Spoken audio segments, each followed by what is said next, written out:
Vande Bharat express train जो गया से चल के हावड़ा जाएगी, प्लेटफॉर्म संख्या 5 पे आ रही है।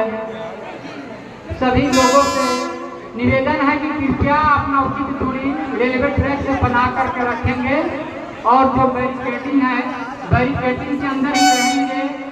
यह गाड़ी हाई स्पीड गाड़ी है। सभी लोग और हमारे आरपीएफ